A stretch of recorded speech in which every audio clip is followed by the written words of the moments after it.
नमस्कार, Escorts online training channel में आपका स्वागत है। मैं हर्षवर्धन और ये है क्रॉप प्रोडक्शन टेक्नोलॉजी सीरीज।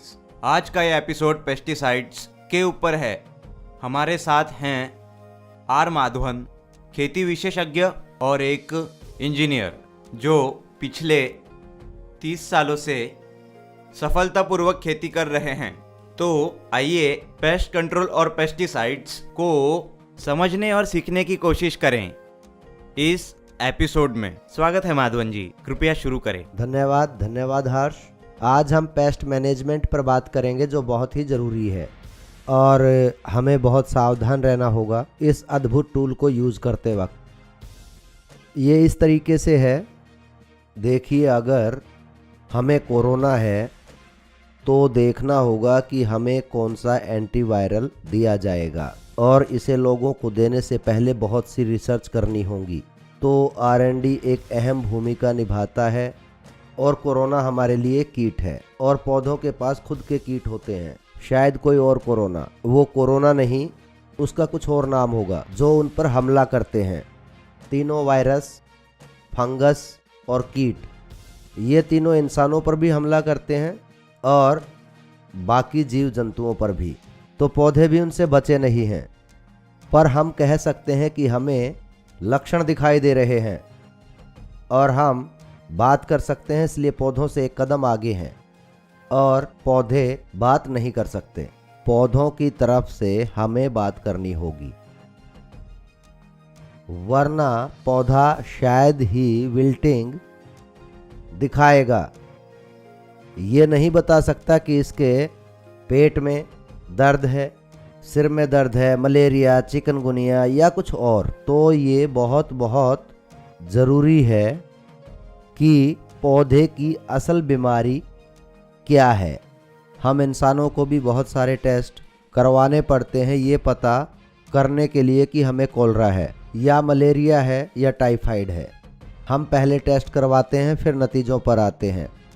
पौधे लक्षण पत्तों से और स्वभाव से दिखाते हैं।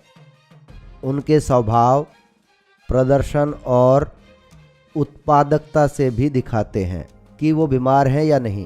पेस्ट मैनेजमेंट को पूरा पढ़ाने से पहले मैं आपको एक मेन पॉइंट के बारे में बताना चाहूँगा।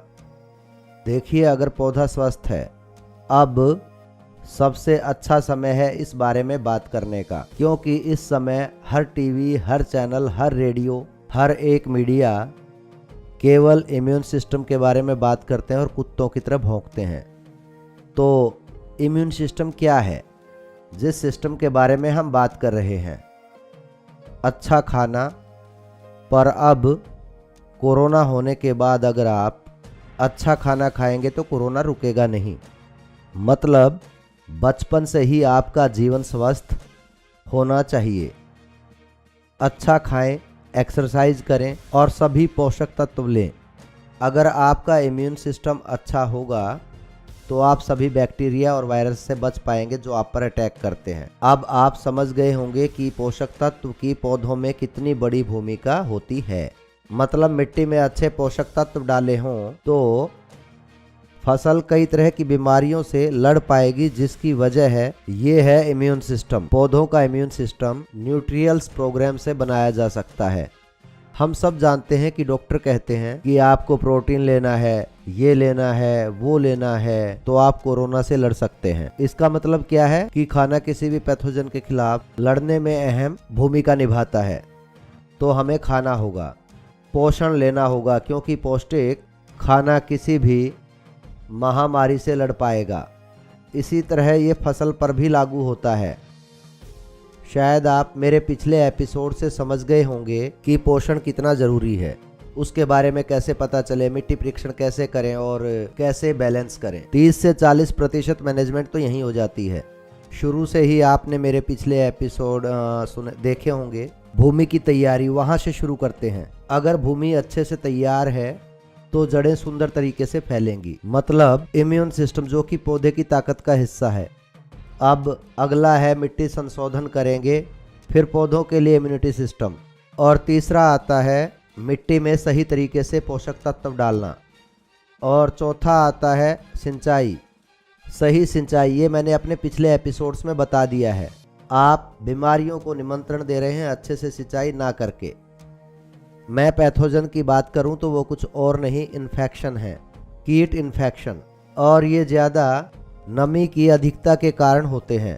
तो आपकी स्पष्टता के लिए मैं इसे दोबारा से समझा देता हूँ। पेस्ट मैनेजमेंट का मतलब आपको पिछले स्टेप्स पर ध्यान देना होगा, ना कि बीमार होने के बाद। इसका बिल्कुल फ़ायदा नहीं है कि एक बार आपको कोरोना हो गया और उसके बाद आप सोचते हैं कि इम्यूनिटी स्ट्रांग हो जाए, तब इसका कोई फ़ायदा नहीं। पहले आपको कोरोना से गुजरना होगा, फिर उसका ट्रीटमेंट लेना होगा। जो भी हम फसल के बारे में बता रहे हैं वो इंसानों पर भी लागू होता है। बीमारी से पहले संभल जाएं। अब मैं केवल आपको इंसानों का उदाहरण दूंगा ताकि आप अच्छे से समझ जाएं कि कीटनाशक कितने ज़रूरी हैं। कीटनाशक इंसानों की दवाइयों के बराबर है, कृपया उसे अच्छे से समझें। इंसानों की दवाइयां हैं antibiotics, anti fungal creams, antiviral drugs आदि। ये सब हम इंसानों के कीटनाशक हैं। फसल के लिए कीटनाशक क्या है? कई तरह के हैं जो मार्केट में उपलब्ध हैं, अलग अलग बीमारियों के लिए अलग अलग कंपनियों के। हम इस क्षेत्र में हैं तो हमें जानना होगा कि पौधे को स्वस्थ कैसे रखना है। उसके लिए आपको कीट पौधों से दूर रखने होंगे। इसके करने के बाद भी आप बीमार पड़ जाते हैं। जैसे कि मान लीजिए आप अच्छे से खाते हैं, एक्सरसाइज करते हैं, तो भी आप बीमार होते हैं। तो उसके लिए क्या करें? सफाई। हाँ, सफाई। सबके सब कहते हैं, प्रधानमंत्री से लेकर नीचे तबके तक के लोग, और बहुत सारी एनजीओ वो क्या कहती हैं? सैनिटेशन। सैनिटेशन क्या है? मास्क लगाते हैं। क्यों लगाते हैं? ताकि आप दूसरों को संक्रमित ना करें और दूसरा आपसे संक्रमित ना हो, मतलब ये सैनिटेशन है। और साबुन से धोना क्या है? सैनिटेशन। बिल्कुल यही चीज़ आपको फसल के लिए भी करनी होगी, सैनिटेशन। मास्क लगाने की तरह फसल का क्या सैनिटेशन है? और सफाई से मतलब है कि अपनी फसल के आसपास का क्षेत्र साफ रखें, पहला। और दूसरा आप क्या कर सकते हैं? पौधे को स्वस्थ रखें और बाकी जीव जंतुओं को खेत में ही दबा देना चाहिए। आपको समझा देता हूं, जब मैं दूसरे ऑर्गेनिजम्स की बात करता हूं तो आप चूहे बिल्ली के बारे में ना समझें, बिल्कुल भी नहीं। वो आपकी फसल खराब कर देते हैं, वो उसे खा जाते हैं। वो ऐसा क्यों करते हैं? क्योंकि आप उन्हें आमंत्रित कर रहे हैं। अगर आपका घर साफ नहीं है तो आपके घर में बहुत सारे कीड़े हो जाएंगे। तो आप अपना घर साफ रखते हैं, वो साफ सुथरे घर में नहीं आते, वो दूर रहते हैं, भाग जाते हैं। इसी तरह अगर आप खेत साफ रखेंगे तो सभी चूहे बाहर रहेंगे, वो अंदर नहीं आएंगे। सैनिटेशन की पेस्ट मैनेजमेंट में अहम भूमिका होती है। ये कुछ आम तरीके हैं जिन पर आपको ध्यान देना होगा। इसी में आपका 50% मैनेजमेंट हो जाएगा। पिछली कुछ मैंने जो स्टेप बताए उन पर ध्यान देंगे तो वो आपको 50% पेस्ट मैनेजमेंट तक ले जा सकते हैं।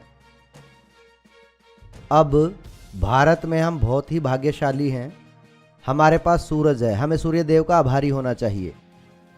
धरती पर सबसे अच्छा सूरज केवल भारत में है, किसी दूसरे देश के पास ये नहीं है। ये हमारे पास बहुत ही अच्छा नेचुरल टूल है। आप क्या कर सकते हैं?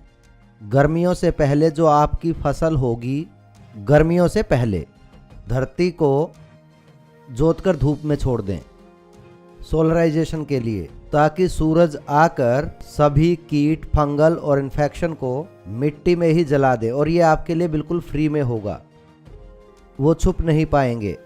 केवल भारत को छोड़कर कोई भी देश ऐसा नहीं कर सकता।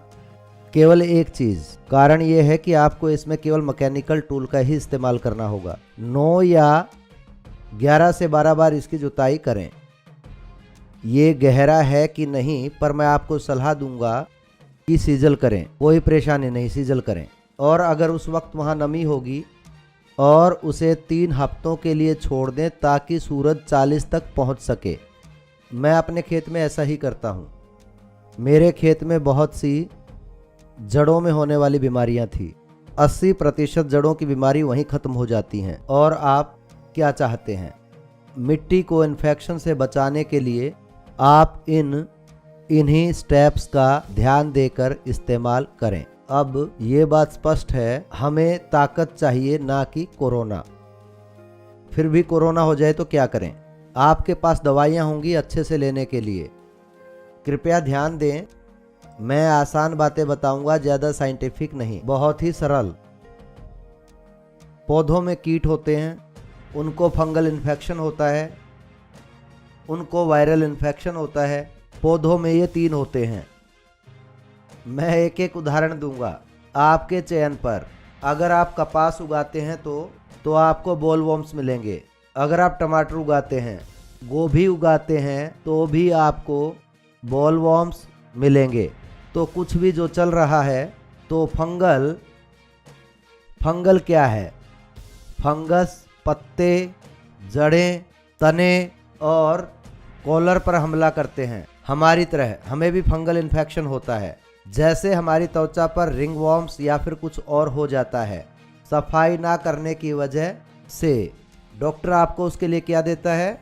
एक क्रीम। और वो क्रीम क्या है? फंगिसाइड। आप किसी फंगिसाइड में परफ्यूम डालते हैं और उसका दूसरा नाम रख देते हैं और सोचते हैं अरे वाह, ये तो पता नहीं क्या है, और ये फंगिसाइड होता है। आसान, ये इतना ही आसान है। इसमें थोड़ा सा चंदन की लकड़ी डाल दूंगा, वो चंदन की खुशबू देगा तो आप सोचेंगे अरे वाह, ये तो पता नहीं क्या है। वो कुछ और नहीं, फंगिसाइड है। अगर आपका गला खराब है तो डॉक्टर आपको क्या देंगे? एंटीबायोटिक्स। तो ये क्या है? एक पेस्ट। पौधों के लिए हमें समझना होगा कीट, फंगल और वायरस। अब वायरल क्यों होता है आप जानते हैं, तो हमें इसके बारे में अधिक बात नहीं करनी, क्योंकि पिछले 6 महीने से आप इसके बारे में जान रहे हैं। ये कैसे पैदा होते हैं और आप उन्हें नहीं देख सकते। देखिए, आप एक वायरस को नहीं देख सकते, माइक्रोस्कोप से देख सकते हो पर नंगी आंखों से नहीं। वो एक अलग बात है। आंखों से देखना संभव नहीं। ये वायरल असल में किसी कैरियर द्वारा लाया जाता है। पौधे के लिए उदाहरण देता हूं। पौधे के केस में वो वेक्टर होते हैं, वेक्टर कैरियर ही होते हैं, वो संक्रमित नहीं होते। पर वो इस वायरस को लाएंगे और वो जब आप पर अटैक करेंगे या फिर पौधे के ऊपर, तो पौधे को वायरल इन्फेक्शन हो जाता है। मैं कीटनाशक से शुरू करूंगा। कीटनाशक में 2 प्रकार होते हैं। जब भी कीटनाशक खरीदने जाएं ध्यान रखें, मैं इस पर जोर इसलिए दे रहा हूं क्योंकि ये ज़रूरी है। क्योंकि जो भी आप उगाते हैं वो आप लोग खाते हैं और आपके भाई बंद भी खाते हैं। माता पिता, भाई बहन, दादा दादी, सब परिवारजन खाते हैं। जब मैं ये कहता हूँ तो आप मानवता को खिला रहे हैं। तो इन उपकरणों का प्रयोग करते वक्त आपको बहुत ध्यान रखना होगा। अगर आप इसका गलत इस्तेमाल करेंगे तो आप खुद को ही नहीं बल्कि अपने दूसरे भाई बंधुओं की भी जान लेंगे। तो इन उपकरणों का प्रयोग करते वक्त आपको बहुत ध्यान रखना होगा। अब पेस्टिसाइड्स, सिस्टमिक, कॉन्टैक्ट्स, 2 आम चीज़ें। तो सिस्टमिक क्या है और कॉन्टैक्ट क्या है? तो सिस्टमिक अब आप उसे दे चुके हैं। ये हमारे में भी होता है, पर मैं ज़्यादा मेडिकल क्षेत्र में नहीं जाऊंगा और ना ही मेडिकल प्रोफेशन में। मुझे पता है इसे कैसे खाना है, क्योंकि जब मैं बीमार होता हूं तो डॉक्टर मुझे देता है। इसे मैं ऐसे ही समझता हूं, ये बिल्कुल ऐसे ही है। जब इन्हें कोई पेस्ट मिलता है, सिस्टमिक मतलब अगर मैं किसी पौधे को सिस्टमिक दवाई देता हूं तो मैं पूरे पौधे को जहर दे रहा हूं। वो जहरीला हो जाएगा। मतलब जब आप सिस्टमिक लगा रहे हैं तो आपको कटाई नहीं करनी, इसका ध्यान रखें। जब भी मैं भारत में जाता हूं तो बहुत से किसान कटाई के वक्त वो सिस्टमिक स्प्रे करते हैं। कृपया ऐसा ना करें।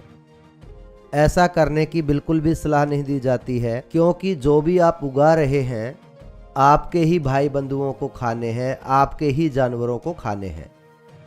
अपने परिचितों को, अपने जानवरों को ये देते हैं तो इसे जहरीला ना बनाएं। जानता हूं कि ये सब आप जानबूझकर नहीं कर रहे। कृपया ध्यान रखें कि क्या सिस्टमिक है और क्या कॉन्टैक्ट। तो अब कॉन्टैक्ट क्या है? ये कीट को निशाना बनाता है।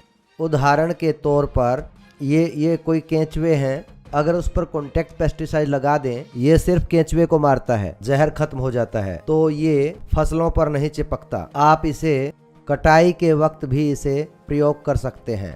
शुरुआती स्टेजेस में जब फसल बढ़ रही होती है, कोई भी चीज नहीं काट सकते। फसल के पहले 60 दिनों तक उस वक्त सिस्टमिक डाल सकते हैं। वो 20 दिन तक ध्यान रखेंगे, 25 दिन तक ध्यान रखेंगे, तो आप कुछ काटने वाले नहीं। वेंडर द्वारा दिए गए लीफलेट का ध्यान जरूर रखें। ध्यान रखें, स्लिप में 10 भाषाएं दी जाती हैं। आपको चाहे कोई भी भाषा चाहिए, चाहे मलयालम, तमिल, कन्नड़, तेलुगु, गुजराती, मराठी, सब उसके अंदर होती हैं। उसे पढ़ें या फिर किसी और से पूछें कि ये सिस्टमिक है या कॉन्टैक्ट। इसे ध्यान रखकर कटाई रखते हुए अटैक करें। पहले तो ये देखें कि पौधे को कीट है या कोई फंगल इन्फेक्शन।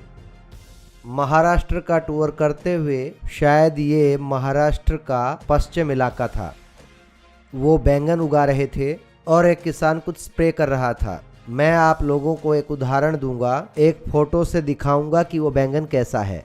अगर बैंगन पर कोई काला धब्बा है, किसान कह रहा था मैं इसीलिए दवाई छिड़क रहा हूं क्योंकि बैंगन पर काला धब्बा है।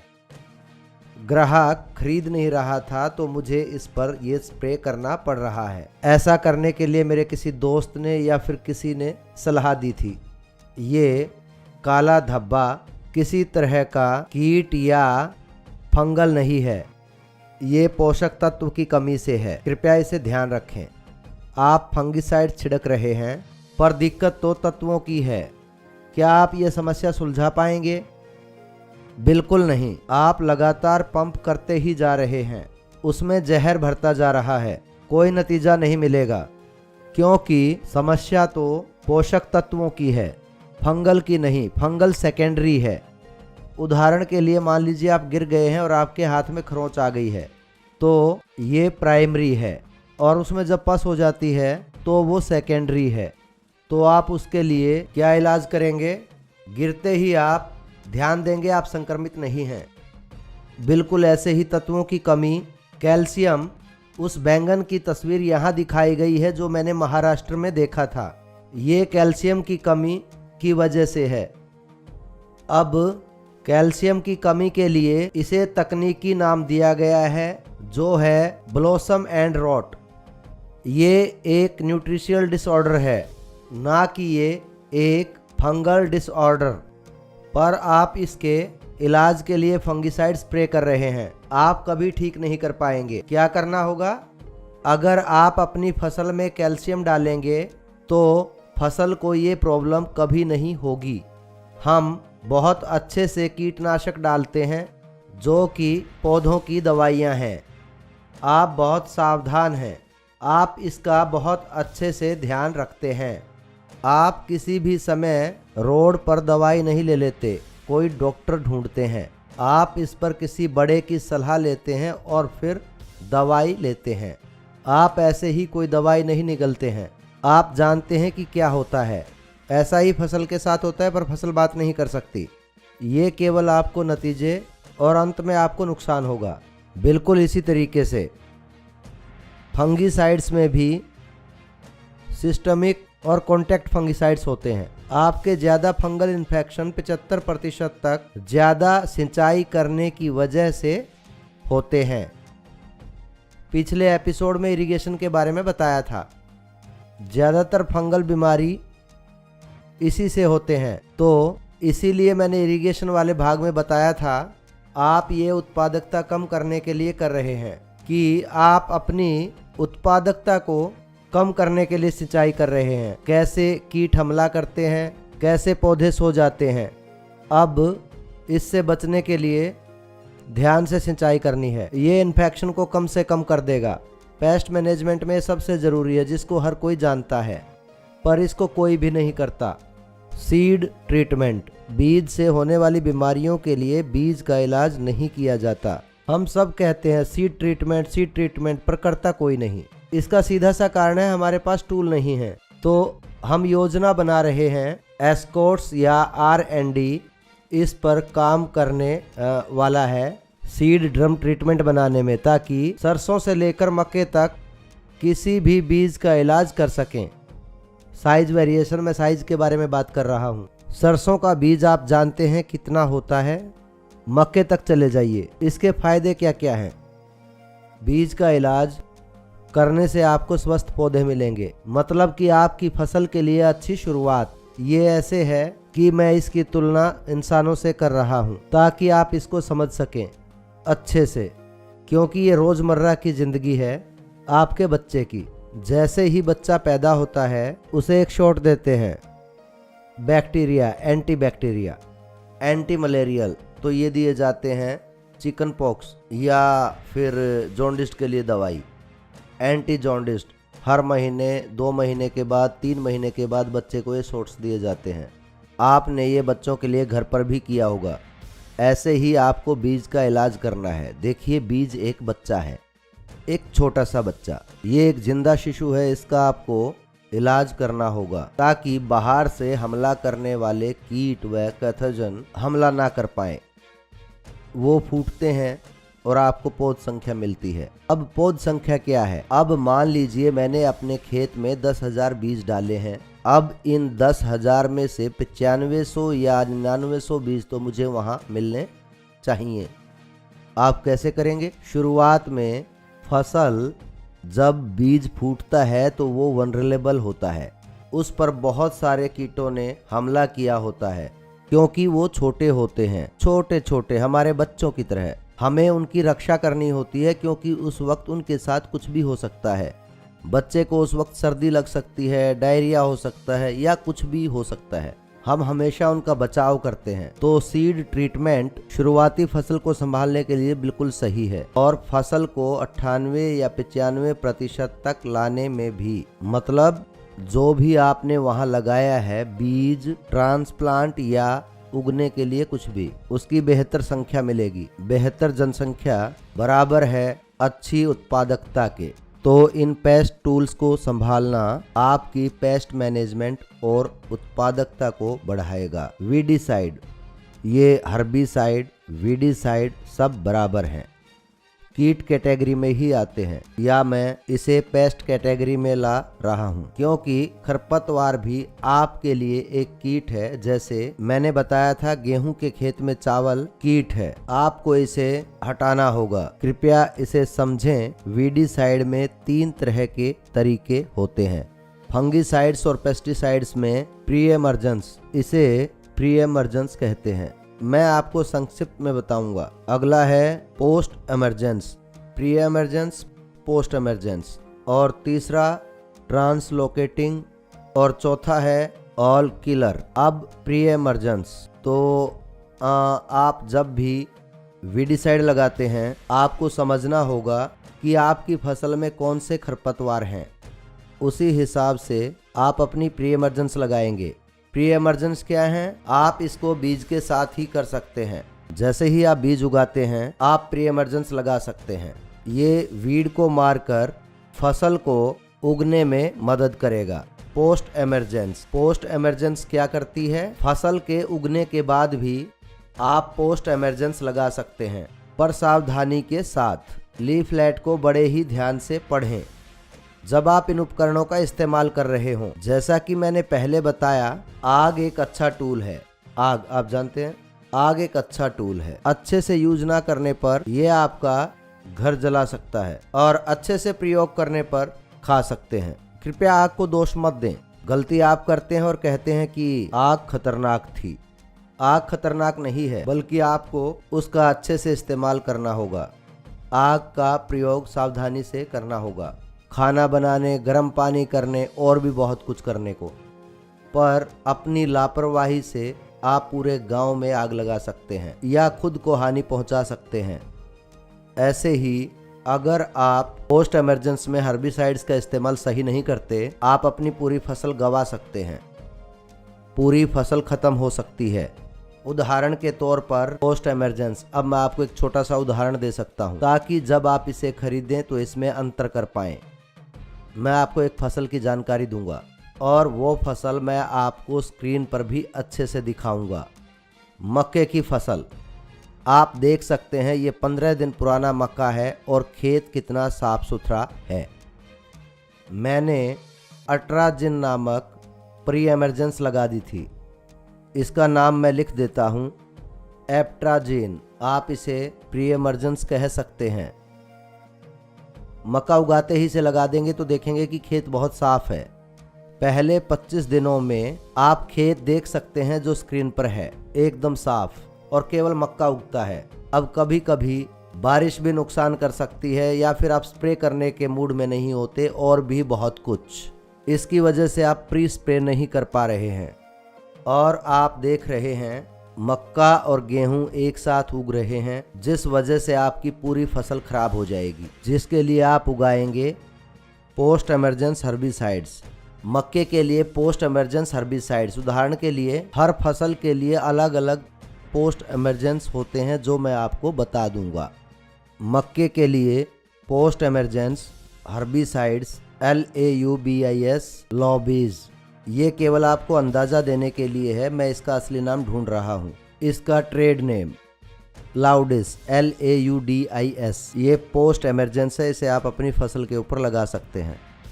मक्के की फसल के अलावा सब खरपतवार खत्म हो जाएंगे। अब आप समझेंगे कि पोस्ट और प्री एमरजेंस क्या होते हैं।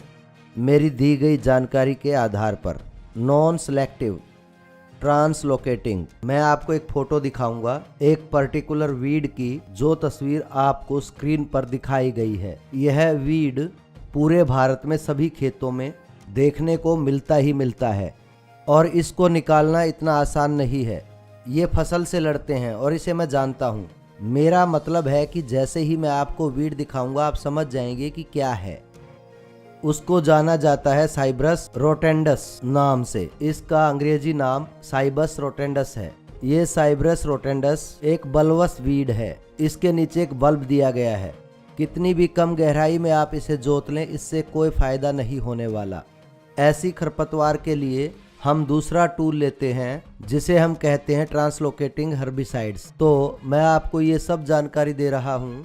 जब आप किसी दुकान पर जाते हैं या कहीं भी इसे खरीदने के लिए, तो आप ध्यान रखें आप इनमें से चुनाव कर सकते हैं, ना कि वहाँ अंधा होकर जाने में दुकानदार जो आपको दे रहा है आप उसको ले लें। अगर वो अच्छा इंसान होगा तो आपको दे देगा, वरना धोखा भी दे सकता है, कुछ भी हो सकता है। पर अगर आपको जानकारी है कि इसके लिए कुछ है, इसके लिए कुछ है, तो वो समझ जाएगा कि किसान को जानकारी है और सोच समझकर आपको सही से देगा। तो ट्रांसलोकेटिंग का मतलब है जब ये पत्ते के हरे हिस्से पर लगाया जाता है, हरे पत्ते पर, हरे पत्ते उसे सोख लेते हैं और जड़ों तक पहुंचा देने का काम करते हैं। वो मिट्टी पर नहीं रहेगा। देखिए अलग अलग उपकरण हैं। जैसे प्री एमरजेंस वो मिट्टी पर काम करेगा, पोस्ट एमरजेंस सेमी ट्रांसलोकेटेंट बिल्कुल भी नहीं। अगर आप इसको धरती पर लगा दें तो कुछ भी नहीं होगा। तो यह केवल हरी सतह पर ही काम करेगा, जो हरा होगा वो जल जाएगा। इसको लगाते वक्त आपको ध्यान रखना होगा कि हमारी फसल भी हरी है, वो भी जल जाएगी। आपको अच्छे से चुनना होगा और ट्रांसलोकेटिंग से जोड़ना होगा, जिसे कहते हैं ट्रांसलोकेशन, वीडिसाइड, किलिंग पेनेरियल वीड्स। चौथा जिसके बारे में हम बात कर रहे हैं नोकडाउन, जैसे ग्रेनेक्सॉन, इसे कहते हैं ग्रेमेक्सॉन। कृपया ध्यान रखें कि ये उपलब्ध है।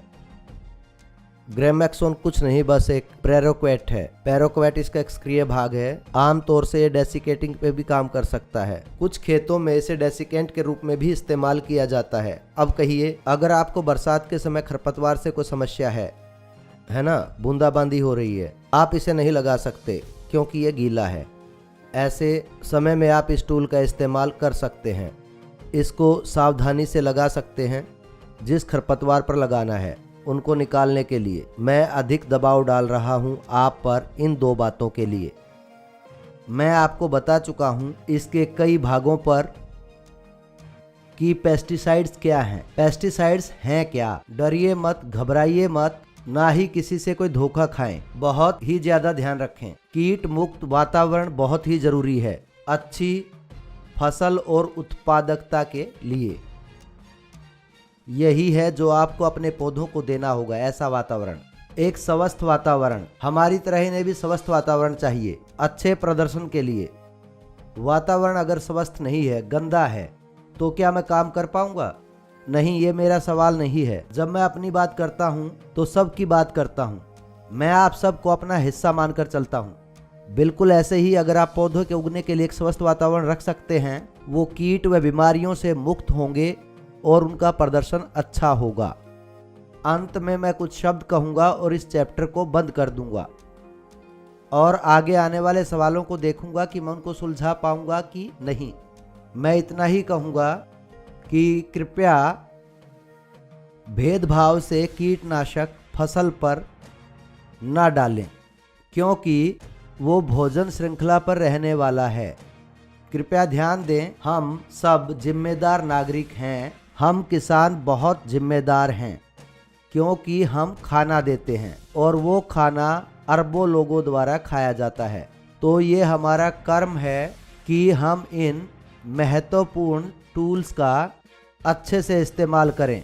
धन्यवाद। बहुत धन्यवाद सर। आज आपने एक बहुत अच्छी और लाभदायक जानकारी दी है कीटनाशक पर, खासकर इनका इस्तेमाल कैसे करें, कैसे और कितना प्रयोग करें, और सबसे ज़रूरी आपको कीटनाशक का इस्तेमाल ऐसे करना चाहिए ताकि इससे सबको फ़ायदा हो, पर ज़रूरत से ज़्यादा इनका इस्तेमाल आपको नुकसान पहुंचा सकता है। बहुत धन्यवाद। मेरा सभी किसानों से अनुरोध है, आपकी तरफ से कोई सवाल हो या फिर कोई सुझाव, कृपया कमेंट बॉक्स में लिखें इस वीडियो के नीचे। हम जल्दी ही पूछे गए सवालों पर वीडियो लेकर आएंगे शुक्रवार को। बहुत बहुत धन्यवाद।